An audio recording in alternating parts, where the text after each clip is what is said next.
like now. Yes.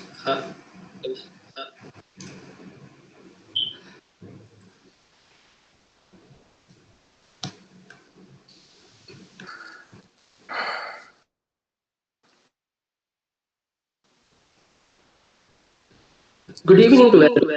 We welcome all of you to the next talk of the Spotlight Share from Lecture series.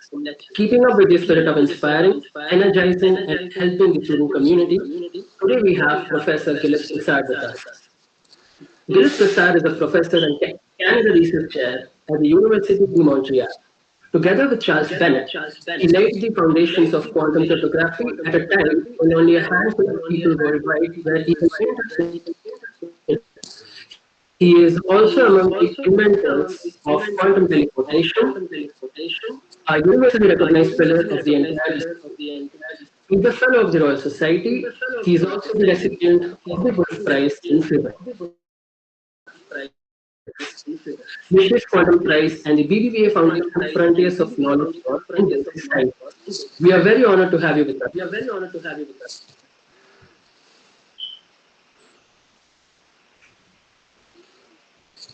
So, to start off today, my professor on the impact of secret communication in a quantum world. Let's get on with it.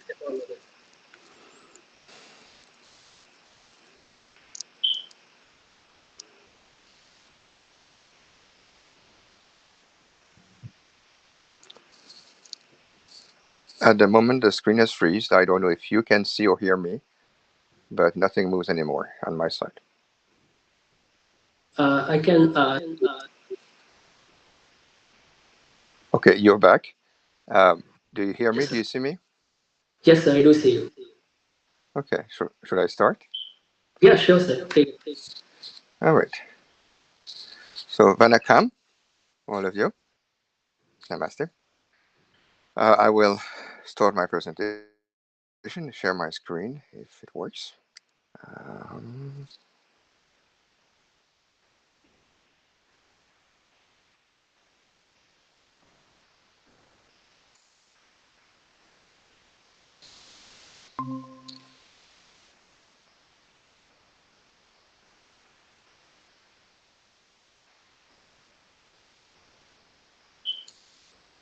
all right. Do you see it? Yes, sir. Hello? No screen. So you see my screen is good? Yes. Okay, so let us start.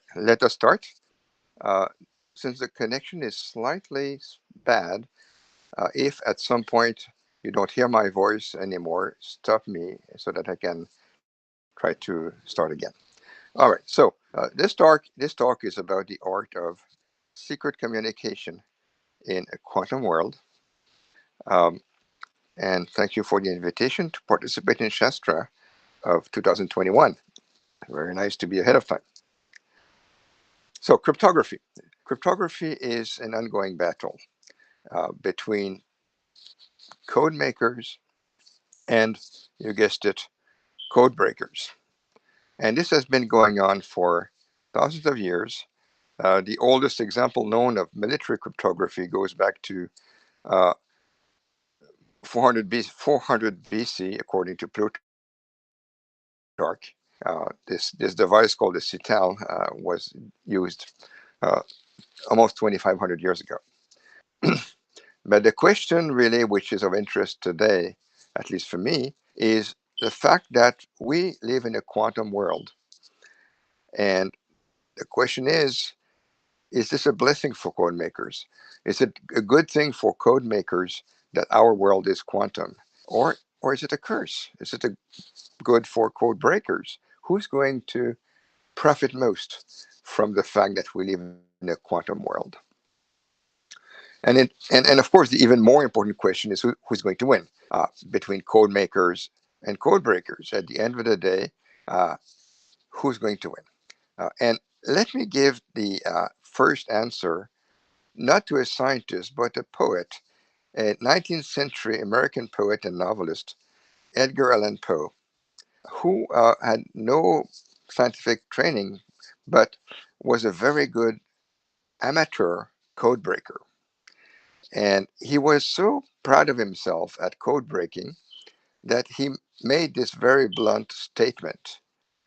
It may be roundly asserted that human ingenuity cannot concoct a cipher which human ingenuity cannot resolve. Said otherwise, in Poe's opinion, the code breakers would always win. Now, he made this statement in 1841. In 1841, there was a cipher code that had been invented 300 years earlier, almost, known as the Vigenère cipher, even if it was invented by someone else earlier still. And this was still unbroken. So Poe said that while there was a way to code information that had been unbroken for almost 300 years. So it was a very, very blunt statement to make at that time. Turns out that that cipher, the Vigenère cipher, was broken a few years later by Charles Babbage. So maybe Poe was right after all. Um, but again, was he right? That's going to be our question for today. So let me introduce the two main characters, Alice and Bob. And they want to talk in private. So Bob picks up the phone or shouts or whatever, and Bob tells Alice, if a woman and a man meet in a restaurant and have drinks, what would you think about that? And they keep talking and going back and forth. They have this conversation. And this conversation, in fact, is overheard by an eavesdropper. An eavesdropper is very happy because he couldn't understand everything he said. And the purpose of cryptography is for Alice and Bob to code, or more correctly, cipher their information like this. Now they're going to speak in cipher. And now the eavesdropper cannot understand anymore, so he's no longer smiling. In order to do that, in most systems, Alice and Bob will use a key. A key is some shared secret between them, which is assumed to be unknown to the eavesdropper. And now, the way they use that is that Alice, Bob in this case, who speaks first in my story, Bob takes his clear message and makes a method to encipher the information. The only thing unknown to the eavesdropper will be the key, which Bob supplies to the machine. And there he gets the ciphertext, which he's going to send Alice. In my cartoon, this is what Bob sends Alice. And Alice uses a publicly known deciphering method uh, in which she also inserts the key, the same key, and gets out what Bob wanted to tell her. And so once Alice has understood, then she's going to decide what to answer and cipher it with the same key, send the ciphered message to Bob, who will decipher it, and so on and so forth. That's essentially how cryptography works in its simplest form. So there are two issues here. One is, how can we obtain a shared key for Alice and Bob? And the other is, once you have a key, how to use it. The first question is known as key establishment, and the second as deciphering, as I just described to you. I'm not going to spend much time on the second, on how to use the key, just a few minutes, because it's not the main issue in this talk. Uh, Today, there have been so many ways to use these secret keys in the past 2,500 years. Um, but today, most people will use a system known as the Advanced Encryption Standard, which has been um, made as a standard by the Americans uh, at the beginning of the century, and they did that after a call for ideas. Many countries participated. In fact, it was a Belgium solution that won and became the standard. Now, is it secure? We don't know. There's no proof of security for AES. Maybe it is. We can hope so, but there's no real reason to. There's no mathematical proof that it's secure. Nevertheless, it's used widely around the world. Still, there is another way that's known as a one-time pad. The one-time pad has been going on. Was invented uh, in the 19th century, and a one-time pad happens to be unconditionally secure. Well, that means that it's secure regardless of the opponent or the eavesdropper's computing power, regardless of the eavesdropper's technology. We can prove it. No information about a clear text is available to the eavesdropper who does not have the key. This is all provably secure. You cannot hope for anything better than that. So why would anybody want to use anything else? Problem with the one-time pad is that uh, let me show you how it works first. This is a secret key. Let's assume that Alice and Bob share this secret key, and think of each pixel as zero, bit one, depending on whether it's black or white. So this is the secret key that Alice and Bob share, which is assumed unknown of the enemy. Uh, and now Alice wants to encipher, send a message to Bob. She takes her clear message, takes the key, which is here, and she puts them together through a very simple operation, and she gets the ciphertext, which is this. So I hope you didn't blink. That's the key. That's the ciphertext. Key, ciphertext. Now Bob, who has the key, so what the theorem says, due to Shannon, is that an eavesdropper who would intercept this ciphertext here, but not know the key, only the ciphertext, would have no idea about the clear text. But Bob, who has the key, can just stack them together. This was much nicer in the days of overhead projectors. I could have two transparencies and physically stack them together. But if we put the key and the ciphertext on top of each other, you get the clear text. In this case, Vernam, because it was believed at the time I made these slides that Vernam was the inventor of the one-time pad. It was discovered later. It was Miller. Anyways, and so it's perfect. But the problem is, it requires a lot of keys. Alice and Bob needs to exchange a very large amount of key material to use the one-time pad. In fact, there has to be one bit of secret key for each bit of message. So this is not very practical. One might even think it's useless, because if Alice and Bob can in fact exchange, if they have means to exchange a secret key, why don't they use that same mean to send the actual message? The answer is that perhaps today they have a means to exchange a key, but tomorrow when they want to send a message, they won't have this channel anymore. Um, so that's why the one-time pad is useful. In fact, it was used. It was used, for instance, in real life on the famous red telephone during the Cold War, that allowed Khrushchev and Kennedy to communicate. um, and but this is only, and in this case, the key was in fact produced on one side, either Moscow or Washington, was stored in a magnetic tape on two copies. One copy was put in a briefcase, locked, strapped around the wrist of a diplomat who would take the airplane and deliver the key on the other side. So you see, that's why one time is useful. The diplomat did not know what Khrushchev and Kennedy wanted to discuss. He just delivered the key, and once the key was available on both sides, it could be used to decipher secret communication between these two leaders. But you see, it's really only useful for on a very small scale in terms of how many users you can have. Uh, and this brings us to the issue of main interest at this talk, which is key establishment. How can Alice and Bob get a secret key which will be unknown to the eavesdropper? And there are many ways to do that. So now we get to the key establishment problem, right? So so here's let me be more specific in what the problem is, what we want to achieve here. Uh, we want Alice and Bob want to establish a secret key, and how can they do that? Well, there are essentially three ways. One is use a trusted third party, like the diplomat in the Cold War story. All right, nothing more to say about it. It's not interesting mathematically, although it can be useful in real life. We can use computational security, which is uh, was invented as a method in the 1970s, and I'll say more about it. Or we can use quantum theory. But let me first tell you about computational security, because that's what is currently used today.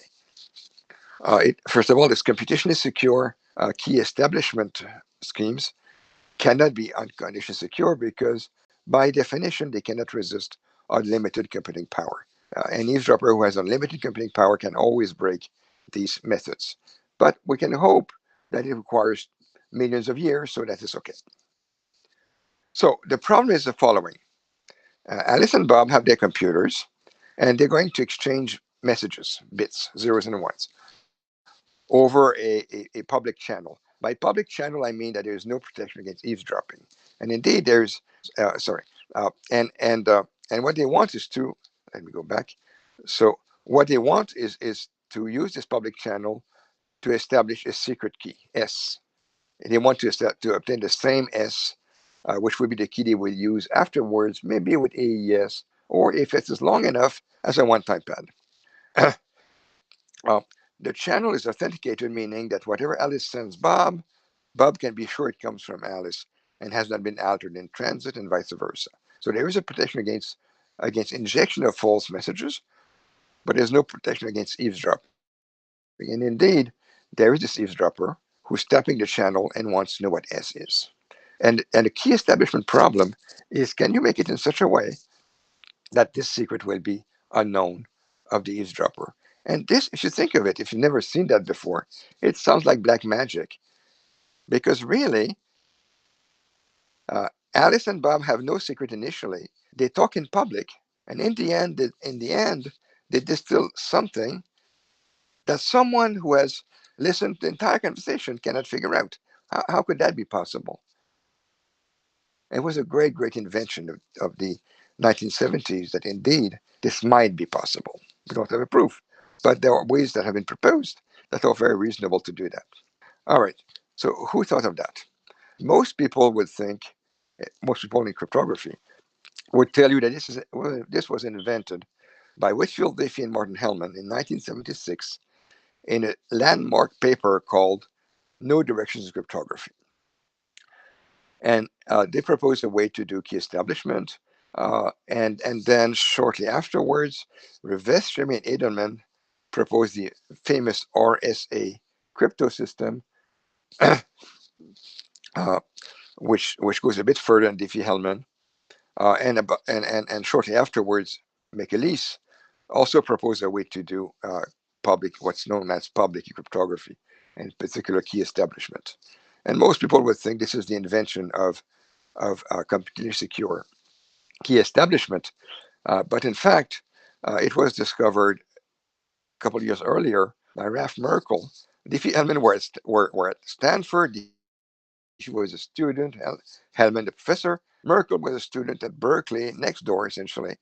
And Merkle had similar ideas, invented the notion of key establishment, and proposed it to his professor in a course on computer security.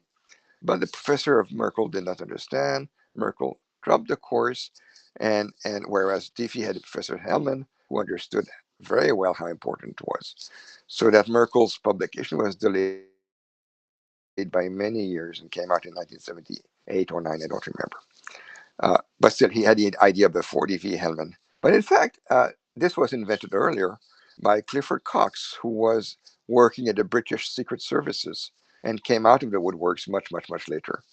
But there's a pretty clear evidence that, in fact, Cox invented exactly, almost exactly, what we now call the RSA crypto system 4 years earlier. And in fact, even earlier, James Ellis invented a notion of key establishment, of computationally secure key establishment, working at the same secret services as Cox. He just invented a notion, had no idea how to do that, passed the idea around, and then Cox finally solved it. So that's the history of key establishment by computational means. All right, back to the question. We live in a quantum world. Is that good or bad for code makers? Well, now we have various scenarios. Code makers could be classical, as they've been since the beginning of times, or they could now use quantum techniques. Similarly, for code breakers, and the channels between Alice and Bob could be classical or quantum. So this gives us all kinds of scenarios by mixing and matching these possibilities. And of course, the initial idea was everybody's classical, as has been the case all along. So in a classical scenario, that's when we have these systems. And today, Diffie and Hellman and RSA are the systems used all over the world, billions of times every day, to encipher, decipher messages, and to secure communication on the internet. Uh, Essentially, nobody uses anything else but a Diffie-Hellman or the RSA systems. Um, and what happens when the code breakers become quantum? If the code breakers have access to quantum technologies, then they can use some algorithms invented by Shor and Grover. Shor's algorithm was invented in 94, I think.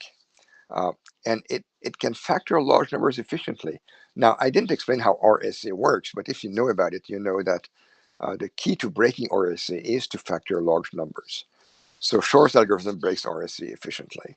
It can also extract discrete logarithms efficiently, sorry for the jargon, but it's exactly what you need to break the Diffie-Hellman key establishment scheme. Even in elliptic curves, which is what is used mostly today. Um, of course, you need a quantum computer. Shor's algorithm would work on a quantum computer. We'll come back to that in a few minutes. And then there's Grover's algorithm, invented a couple of years later, which is really fascinating. Grover's algorithm, think of it a mathematical function that maps the integers from 1 to n just to 0 and 1. And this function with f, this function f sends almost everything to 0, but there's only one point sent called x sent to 1, and the question is find x. Well, if you have no access to this function other than just a black box, you can input some n of a choice, push the button, get f of n. Well, then you will have to try half the inputs on the average before you're lucky and find the right one. So you need n over 2 calls on average with the classical techniques, but Grover found a way to do it with about root n calls. It's quite remarkable. So Grover's algorithm and Shor's algorithm are the two best known algorithms on the quantum computer. Now, if we assume that the eavesdropper has access to a quantum computer, so now we have a quantum adversary. Well, the quantum adversary can use Grover and Shor, and here's what happens. I did not explain how Merkle's system worked, but Merkle's system is broken with Grover's algorithm. So it's broken. Uh, Diffie-Hellman is broken with Shor, as I said, because it's extract discrete logarithms. RSA is broken by Shor out of factoring. Cox invented the same thing as RSA, so it's broken as well. Ellis is not broken because he didn't propose anything specific. Michaelis, however, we don't know how to break it. Nobody has come out and shown how you can break the Michaelis system with a quantum computer. And it's really quite sad that in the 1970s, when it was time to decide what we would use to secure the internet, RSA Diffie-Hellman were chosen instead of Michaelis. If Michaelis had been chosen instead, we would not be in the deep trouble we are today. What trouble? Well, the quantum computer is not maybe not available yet.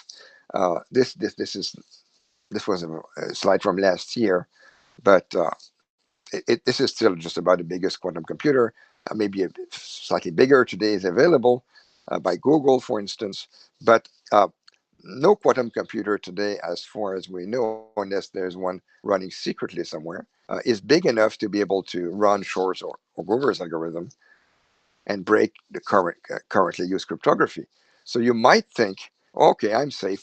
There will be a quantum computer maybe in 20 years. Why should I worry today? So you might think that if there's a quantum computer today, my data is gone tomorrow. But since there is no quantum computer today, we hope, why should I worry? Well, this is the wrong attitude. In reality, if there's a quantum computer tomorrow, your data is gone today.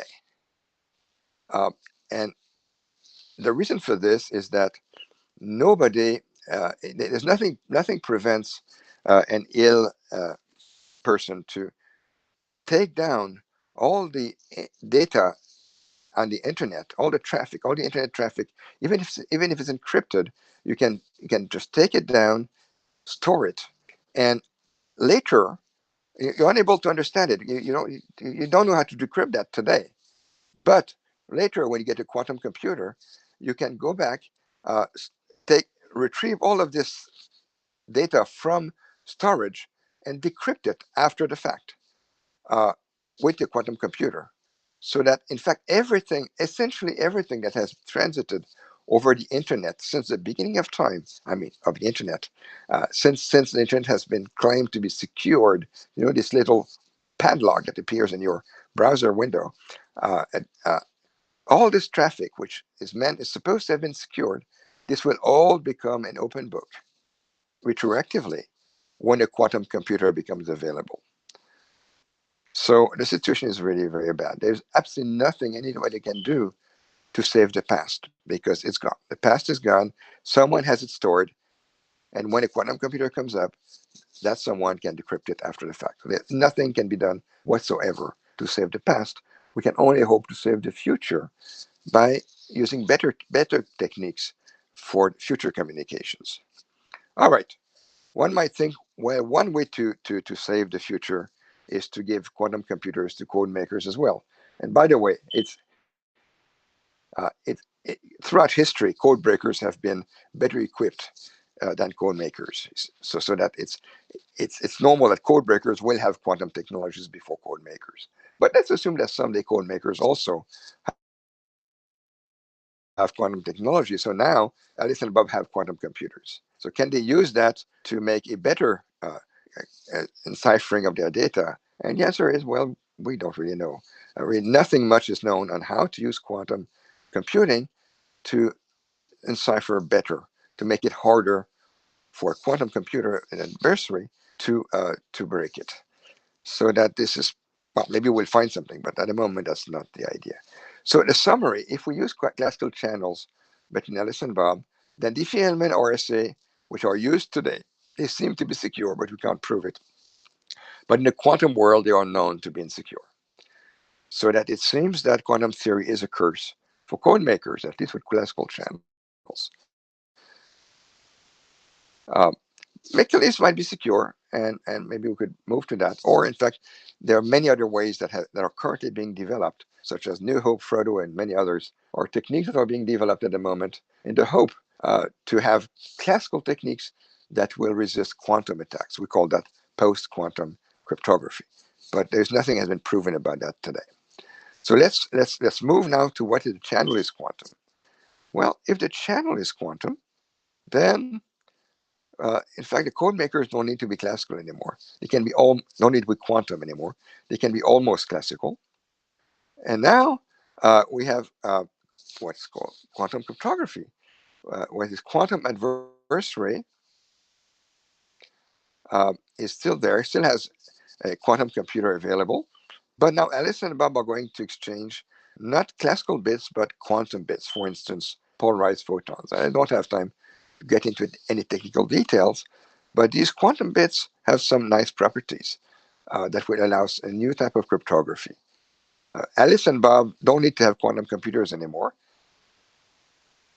They can have classical computers. They just need a small quantum interface to prepare and send photons and to receive and measure them. But nothing much compared to a full-fledged quantum computer. So these ideas, if I all go back to Wiesner in the 1960s, late 1960s, who thought of using quantum information to make quantum banknotes. I don't want to explain that, but it's a very funny idea that since quantum information cannot be copied, that's one property of quantum information. If you put quantum information in a banknote, then a banknote cannot be copied. Very nice, not practical, but very nice.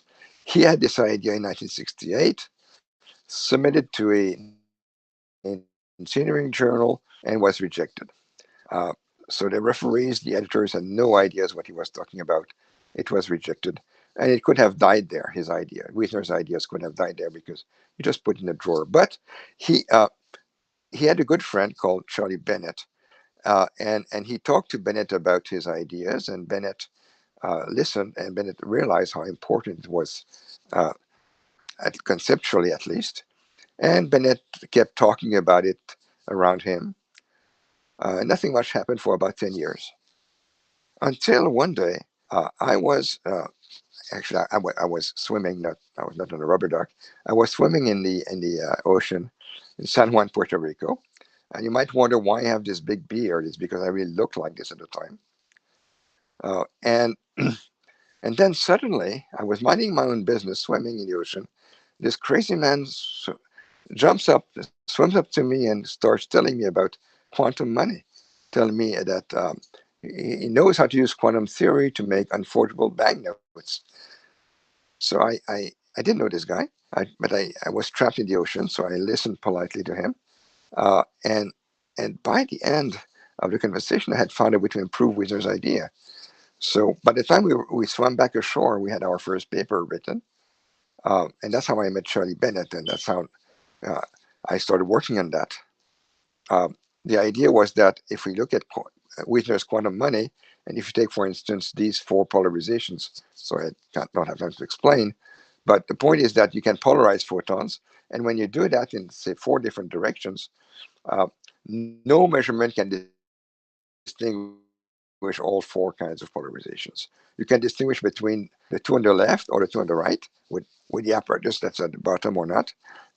But between all four, it's not possible. And moreover, if you try to distinguish, if you try to measure these, you will disturb it. So the idea is that if we encode a key using photon polarizations, nobody can steal it because any attempt at measuring it will disturb it and will alert the legitimate receiver. So uh, when you put all these ideas together, we obtain a way that these states cannot be distinguished reliably. Any eavesdropping can create errors that can be detected. If Alice sends something to Bob and there is an eavesdropper in the middle who tries to measure it, then what Bob receives is different from what Alice had sent, and this can be detected. And in the end, if we use a quantum channel to send not a message but a random key, once the random key is received, it can be used with a classical one-time pad to send the actual message. And at the end of the day, we get eavesdropping prevention, and that's quantum cryptography.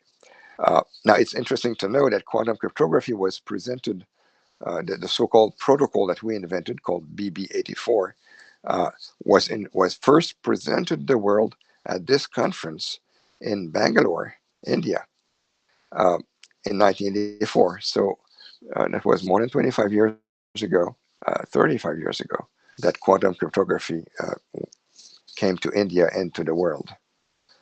Uh, Good. So to summarize, quantum cryptography gives us unconditionally confidential transmission, regardless of the eavesdropper's technology and computing power. And so who's going to win? It seems that Poe was wrong.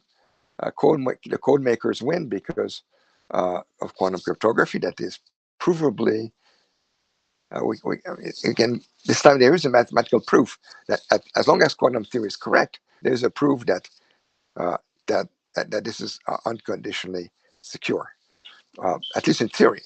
When you do experiments, that was the first prototype that we built just to show them that it could be done. Today, you can go on the internet and buy a quantum crypto devices that can be used to encrypt at 100 gigabytes per second, so that's good enough for video. Uh, there is a backbone that links Shanghai to Beijing. Each of these little stretches between the nodes is secured by quantum cryptography. Can even do it by satellites. Today, there are all kinds of satellites being launched or planned to investigate QKD as quantum key distribution.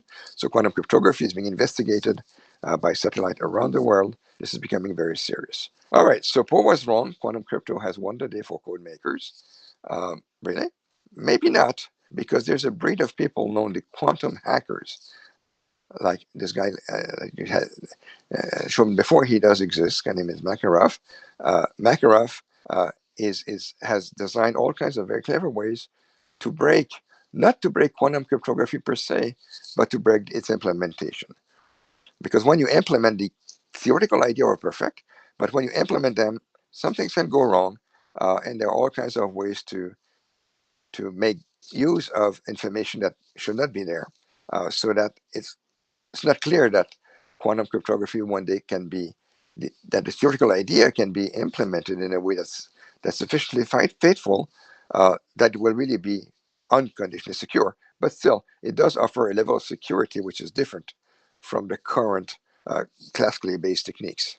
Anyways, so was Poe right after all? It depends on quantum hackers, I suppose, and on how well you can build the quantum crypto apparatus.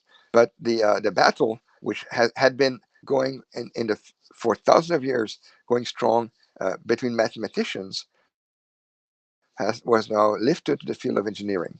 It's a matter of building a better apparatus using the better theories, and on one side and breaking on the other side. So the battle is still going on. The game of cat and mouse is still going on. You understand the mouse here is a code maker. And so we live in a quantum world. Is that a blessing or a curse? Well, the answer is that, well, I don't know. We still have to work on it, but the question is even more interesting. All right. So I cannot tell you that I'm capable of making the code makers win, but what I can do is help Lord Krishna hold his butter bowl.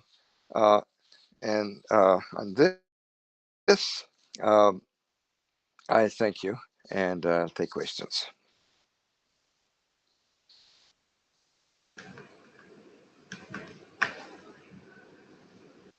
Yeah. All right. Thank you, sir. So, Trying to get back to. thank you, sir. So, Uh-huh. Let me try to get back. Right. Right.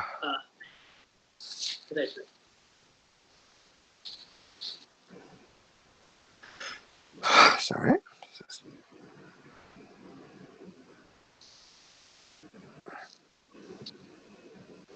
All right.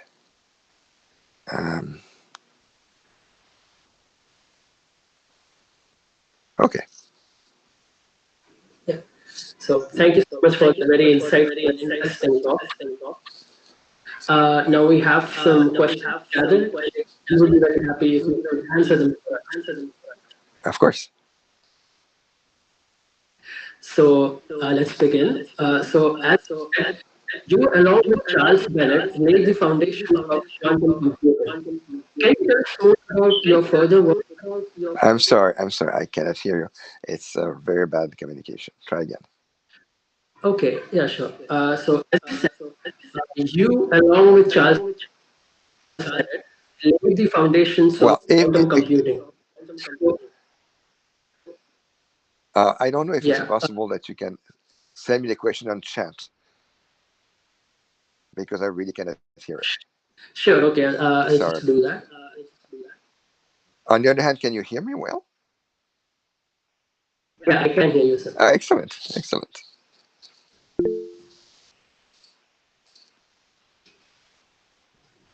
Okay.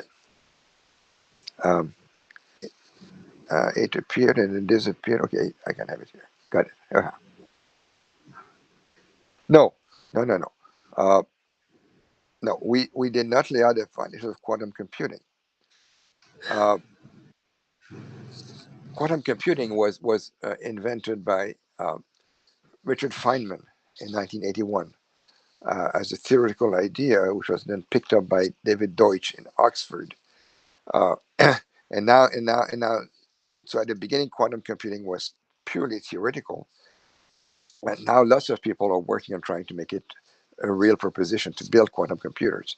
Uh, and Charlie Bennett and me, we contributed to quantum computing in various ways, but we did not lay the foundations. We laid the foundations of quantum cryptography, of quantum teleportation with other people for quantum teleportation, including Claude Crépeau, who's also in Montreal, and three others. We laid the foundations of uh, of some aspects of quantum information theory, not really of quantum computing per se. Now, more about my work with him. Um, well, quantum cryptography, of course, I said it already.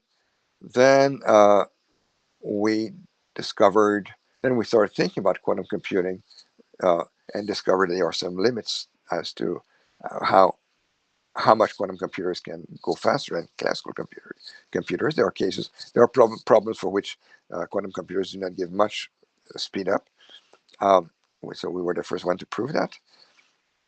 Uh, and as I said, we were best known, in fact, for quantum teleportation in addition to quantum cryptography, which is a method by which one can transmit quantum information from one place to another without the information going in between. So that it sort of disappears from one place and reappears somewhere else. Now, this is not really what happens. This is how it seems to happen. The reality is somewhat more complicated to explain, but it gives the impression, the wrong impression. But it's fun to think of it this way, that the information disappears from Alice and appears at Bob's instantaneously, without going in between. But it appears at Bob's in a way that is scripted by nature, uh, and and you need a key to decrypt it, and the key is given by the system to the sender. And the sender must transmit that key classically to the receiver, so that the receiver can decrypt it and get the information on his side. So teleportation does not teleport matter; it only teleports information. And I want to say that this thing about instantaneous effect at a distance is an illusion. This is not what happens. But when you think of it this way, as long as you know you're making a sin, I guess it's okay because it's kind of fun. Um, all right, and then we discovered that quantum information could be purified. That if you have noisy entanglement, you can make it better. That kind of stuff. We haven't really worked actively together for the past 20 years, however.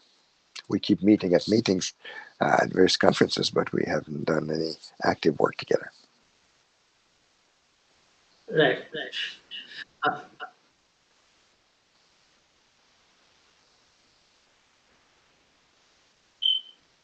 Oh, yes. So the question this time was, as you said, you, along with Charles Bennett, laid the foundations of quantum computing.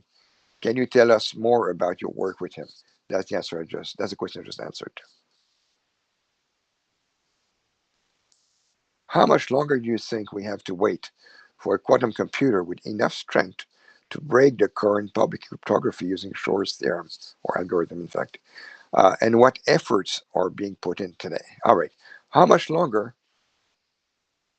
is very difficult to say because anytime there can be a breakthrough, a technological breakthrough. So at the moment that there are both really very important questions being worked on by theorists, such as how to deal with errors more efficiently and how to recover from noise in the quantum computer. At the moment, we don't have any hope to build a quantum computer whose basic components will not be somewhat noisy. So engineers have to make these less noisy, and theoreticians have to find ways to use it, even though it is noisy, but not too noisy. So that so as engineers work on one side and theoreticians on the other side. And when they meet, when we're able to get uh, quantum bits that are not too noisy on one hand, and that this level of noise can be handled, then we can really be in business. And then we also need to be able to build a large scale version of this with lots and lots and lots, probably millions of physical quantum bits before we can run Shor's algorithm to break, let's say, to factor, let's say, a 1,000 digit number. Uh, so it's so it will take a while, but how long really depends on technological breakthroughs, and this is very difficult to predict. A few years ago, I would have said that it might be a very long time. I'm much more optimistic, or maybe pessimistic, because a bad thing when it happens. Uh, uh, because precisely because the second part of this question is what efforts are being put in today, and the answer is enormously much. A few years ago, China, who is the world leader at the moment in quantum cryptography, as I showed you, they have this link from Beijing to Shanghai, which is fabulous, and they have the first quantum satellite called Messius that was used to establish a secret key between Vienna and Beijing. So for quantum cryptography, the Chinese are really at the top. But they've started working also very much in quantum computing, for which at the moment, as far as I know, they're not yet the world leaders, but they're investing so much money, and they have very, very great people, in particular Pani Anoué. Um, so a few years ago, they announced an investment of $10 billion uh, of money for research in quantum technologies.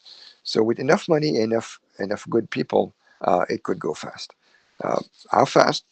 I would not be surprised if we had were able to use Shor's algorithm and really do things like break cryptography within 20 years. But don't not quote me on that. It's really nobody knows really. Okay, so in the chat. All right. Everyone has been talking about the quantum apocalypse. That's right. Uh, uh, uh, or the date, let's call it Z, which once we have powerful enough quantum computers to break the current public cryptography, we'll be needing protection from there on. No, we need protection now. Quantum computer breaches, uh, which is where post quantum cryptography comes in play, correct? How do you think we're going to deal with that? Could you just elaborate? All right. As I said in my talk, it's not when a quantum computer comes along that we're in trouble. We're already in trouble. Uh, the past cannot be saved. So all you can hope is to design and deploy. It's more much of deploying. Deploy so-called post-quantum techniques, either based on purely classical methods, which are being developed today, and there are many candidates being studied to replace RSA and Diffie-Hellman, so that at least from that point on, maybe the data will be secure against a future eavesdropper. But again, the part of the quantum apocalypse about today is too late. There's nothing can be done about it to protect it. Uh, and one can also use quantum techniques, as in quantum key distribution, quantum cryptography, in parallel. And if you use both quantum crypto and classical post quantum encryption techniques, if you use them together, then you get the benefits of both. And in a security chain, the usual thinking is that the security of the chain is as weak as the weakest link. But in crypto, no. In crypto, it's as strong as the strongest link. Because if we use two separate, totally independent techniques to establish a key, one based on post-quantum techniques, classical post-quantum techniques being developed now, one based on quantum cryptography, you get two independent keys and you just put them together, something as simple as what's known as the exclusive OR, then you get a key which is as difficult to break as breaking both the initial keys. So that as long as quantum crypto or post quantum is secure, that remains secure. And moreover, there's one big advantage. I would say the biggest advantage of quantum cryptography is that you must attack it while the transmission takes place. If you let the quantum information go through the channel as an eavesdropper, and thinking that you will come back tomorrow to break it, as you would for a classical technique. So with a classical technique like RSA, as I said, you can just store the data and take it back and decipher it tomorrow. With quantum techniques, you cannot do that. If you want to attack a quantum cryptography, you have to attack it as it's taking place. So that if a key is obtained by a combination of these two techniques, if on the day of transmission, nobody was there to attack the quantum transmission, then it remains secure forever. Uh, on the other hand, if that part was in fact compromised by someone like Makarov, then you still have the protection offered by the post-quantum techniques on top of it. So I think the question, how do you think we are going to deal with that? That's the question I just have. The answer is that we have to first to decide that it's time to act. Stop just waiting for the worst to happen, like we did too long with climate change. We really have to get our acts together, and and deploy new techniques as soon as possible. Now, even when we decide what new technique we want to deploy, it takes many years. It takes five. It can easily take 5 years to deploy a new technology once we decide which one we want. So we're still in trouble for many years to come. But there's hope for the future. So the next question I did in your chat. Okay. And what what would be its impact in society? Very good question. Uh, well, the future of quantum cryptography will depend on whether or not people have enough vision to include it in the new deployment. What I mean is that we're not going to re-engineer and redeploy the quantum infrastructure, sorry, not quantum, but the cryptographic infrastructure every year. We do that once every maybe many decades. And when when we finally decide on what we're going to do to replace RAC and Diffie-Hellman, this, as I said, this is going to be a long-term project. It will take many years before anything new we want to deploy is actually deployed on a global scale. If we decide to include quantum crypto in this new deployment now, then it will have a bright future. If we don't, then in 20 or 30 years from now, when the next time that deployment would be made, then it's too late probably. So that the future of quantum crypto will be played very soon, on some, at least on a global scale. On smaller scales, quantum crypto can be used inside cities uh, and all over China. So China would clearly use quantum cryptography. The future of quantum crypto is assured, very bright in China. For the rest of the world, it will depend. Quantum computing, that depends, I suppose, on when we will finally be able to hold the promise that we're having. At some point, if we keep not doing enough progress, maybe funding will be cut, and then it might stall, it might halt.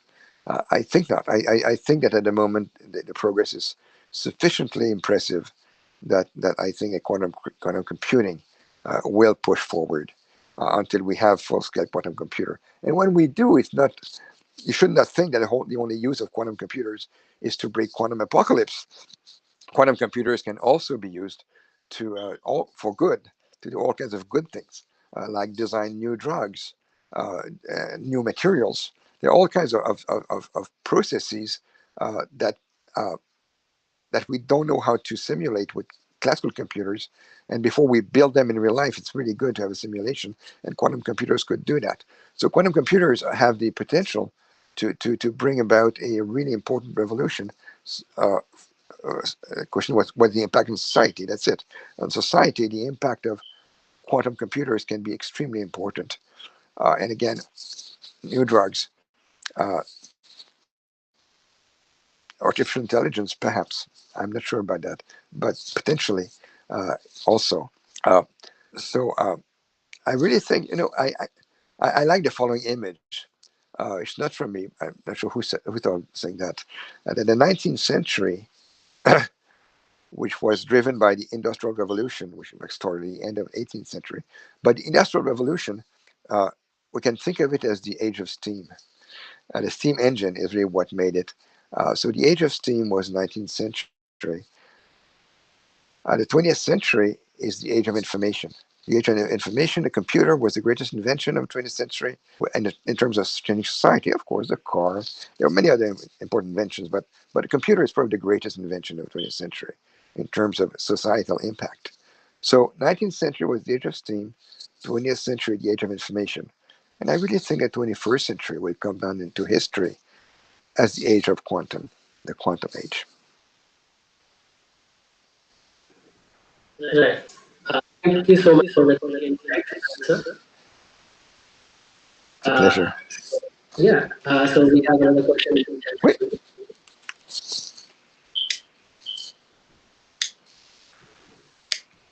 Sorry. What do you think is the future for quantum crypto? Oh, wait.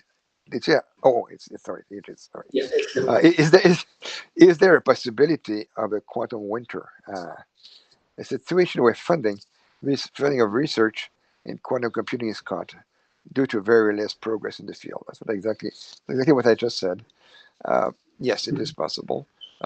In fact, there's this famous curve where so many uh, research areas start like not many people know about it, and then there's a hype where the thing it rises and rises and rises, and it hits. People are all very excited, and then it falls down. This was true for artificial intelligence many times. We're now in the hype period for it. Due to deep learning, artificial intelligence is in the hype period, but it had many winters when things were not going so well. It could happen for quantum as well. At the moment, quantum is on a hype period. We're getting every day new announcements of how much things are going better and better, and how much progress is made. So at the moment we're on a rise. But if, as the question says, if there is less progress in the field for a period of time, then could be some disappointment, and disappointment could result in funding cuts. And funding cuts means there will be even less progress afterwards. So this quantum winter is certainly possible. Certainly possible. Again, it happened to artificial intelligence, and they recovered very much so until the next one, perhaps. uh, I don't know. At the moment, I don't see it. At the moment, it's really we're on the rise. But yes, it could certainly happen if in 20 years we'll have full-scale quantum computers. If we don't, and if there's no clear progress that we will in the next 50 years, then there might be a drastic cuts in funding for quantum computing. Quantum information, however, is something else. Quantum information is much more than quantum computing. Quantum information, as first as the theory will always be there. You don't need experiments for the theory to be successful. After all, quantum crypto, quantum teleportation, all these things were invented in quantum computers. All these things were invented as pure theory initially. And quantum mechanics itself, quantum mechanics in the early 20th century was purely a theory. It was invented for the purpose of understanding nature. When Einstein, Bohr, and Schrödinger, and Heisenberg, and all these people designed a quantum theory in the early 20th century, it was only basic science. It was to understand nature. They had no idea that it would change society forever. And this came about in maybe in the 50s, and then transistors and computers. People who work in basic science like me, we do it for the beauty of understanding nature. And if there are applications, and if it changes society for the good, then good. Let's hope for the good. But but we do our work as scientists for the beauty of understanding nature. And this will not have a winter. Um, but governments and funding agencies and private industries have to understand that without basic science, technology will shut down. Technology is driven by what basic science discovers. We need both. I'm not saying anything against technology. We need both, but basic science should continue no matter what happens. Uh, and then yes, in terms of experiments, if there's no result, there will be less funding, but that will not stop basic science. So the last question for you, Yes, yes. which you are putting in the chat. All right. Lastly, is there any message that you would like to share with the student community? I just did. my my I just had this outpouring from my heart telling you students the importance of basic science, uh, and of not getting discouraged if it doesn't work immediately, or if it doesn't work in 10 years. Uh, the only way to make progress is to not care so much about applications. I'm not saying that's not important, but to do science for itself, to try to understand nature, uh, uncover new laws of nature, and uh, and so fundamental research, and if there is no immediate application, that's okay. While before technology picks up, but basic science really has to be driven and funded. So this is you were asking me to message for the student community. I also have a message for the funding community, which is don't give up, Correct. which is fund basic science, and then you will read the benefits later. But for students, yes, definitely don't get discouraged if it doesn't work at the first time. Uh, think of Wiesner. I told you Wiesner had these absolutely fundamental seminal ideas in 1968, and he gave up. Mhm. He was rejected from a journal and just gave up with it. And I mean, he moved on to something else. He didn't stop his life, but he just didn't push the idea. He talked to Bennett. That's the only thing he did, and that's very fortunate. And then Bennett talked to many people, including me, and from Mhm. there it all picked up. So if you have a crazy idea, uh, maybe it's crazy, maybe you shouldn't have it, but maybe it's good. Maybe people around you think it's crazy, like Wisner's ideas initially. Don't give up too quickly. Don't give up too quickly if you have a crazy idea. If people don't follow you, uh, maybe don't pursue indefinitely. At some point, you have to recognize it is crazy, but maybe not. So don't give up too quickly. And moreover, if a friend of yours has a crazy idea and you recognize it might be interesting, talk about it around you. And again, don't give up. Thank you. So this was really amazing. And once again, thank you. Thank you so much. It was a great pleasure, and once again, Vanakam. Sure. Thank you to the audience for tuning in, and we hope you have a good time. Please stay tuned for more updates and share from next week. Thank you so much. Bye bye. Thank you, sir.